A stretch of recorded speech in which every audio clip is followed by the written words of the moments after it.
नमस्कार, आप देख रहे हैं हरियाणा डायरी और मैं हूं आपके साथ शिवम चतुर्वेदी। कुरुक्षेत्र में मुख्यमंत्री नायब सिंह सैनी ने खेल, युवा, कौशल और कंटेंट क्रिएशन के क्षेत्र से जुड़े लोगों के साथ प्री बजट कंसल्टेशन बैठक की। इस बैठक में सीएम ने सभी से बजट को लेकर सुझाव भी लिए और कहा कि प्रदेश के युवाओं की भागीदारी और सुझावों को बजट में शामिल करना ही सरकार की प्राथमिकता है।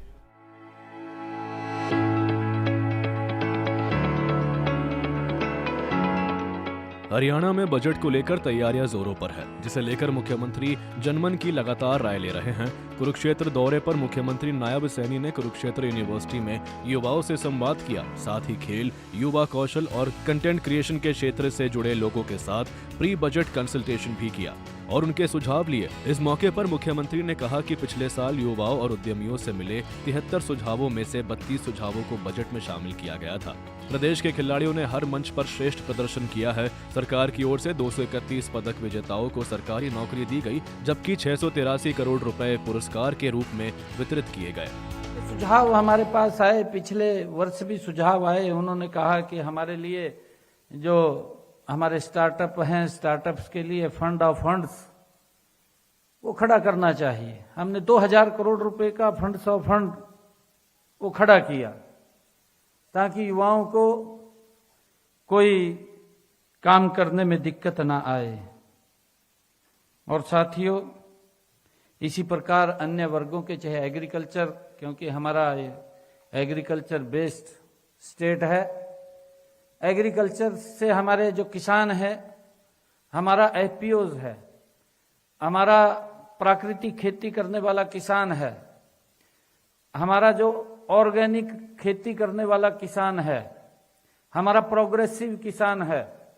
ऐसे किसानों को हमने जो हमारे एग्रीकल्चर वैज्ञानिक हैं, ऐसे लोगों से भी हमने सुझाव आमंत्रित किए। उन्होंने भी हमें बहुत अच्छे सुझाव दिए हैं। हमने महिला उद्यमियों से भी बात किया, उनके भी हमारे पास सुझाव आए। हमारी महिला उद्यमी, हमारे जनप्रतिनिधि, चाहे हमारे सरपंच हैं, जिला पार्षद हैं और अन्य हमारे जो मेयर हैं, उन सब से भी हमने इसके ऊपर चर्चा की है। और अभी हमारे जो विधायक हैं, सांसदगण हैं, उनसे भी हम ये सुझाव आमंत्रित करने वाले हैं। इस दौरान मुख्यमंत्री ने कंटेंट क्रिएटर से खास तौर पर कहा कि रील और विचार करोड़ों लोगों तक पहुंचते हैं, इसलिए इनके कंधों पर प्रदेश की उन्नति का दायित्व है।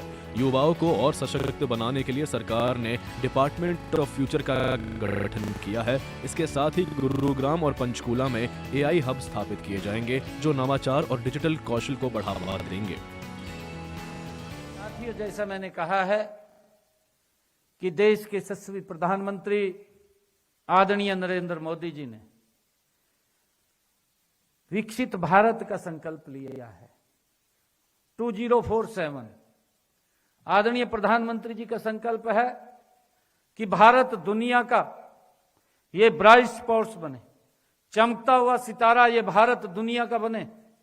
और उस दिशा में आदरणीय प्रधानमंत्री जी बहुत गति से काम कर रहे हैं।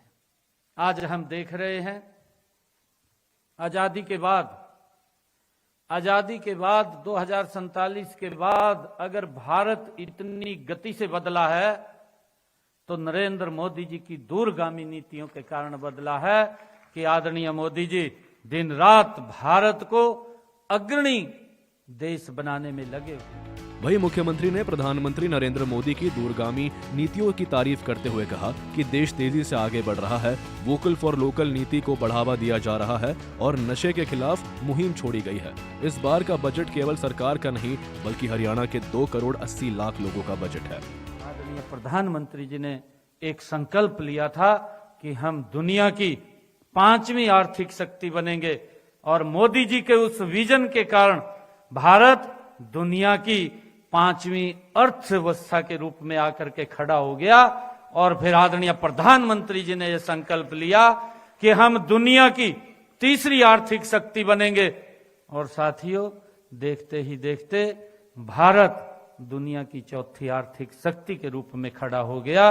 और 3री आर्थिक शक्ति बनने के लिए आदरणीय प्रधानमंत्री जी ने कहा कि इसका रास्ता स्वदेशी से। बहरहाल प्री बजट संवाद से पहले सीएम सैनी ने कुरुक्षेत्र विश्वविद्यालय में हॉकी एस्ट्रोटर्फ ग्राउंड का उद्घाटन किया। ये ग्राउंड खेलो इंडिया योजना के तहत तैयार किया गया है, जिस पर करीब 5 करोड़ 30 लाख रुपए की लागत आई है।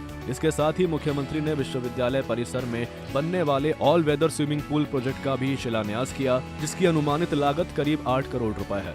कार्यक्रम के दौरान मुख्यमंत्री ने कहा कि हरियाणा सरकार खेलों को बढ़ावा देने और युवाओं को अंतर्राष्ट्रीय स्तर की सुविधाएं देने के लिए लगातार काम कर रही है, जिससे राज्य के खिलाड़ी देश और दुनिया में हरियाणा का नाम रोशन कर सकें। ब्यूरो रिपोर्ट, सूर्य समाचार।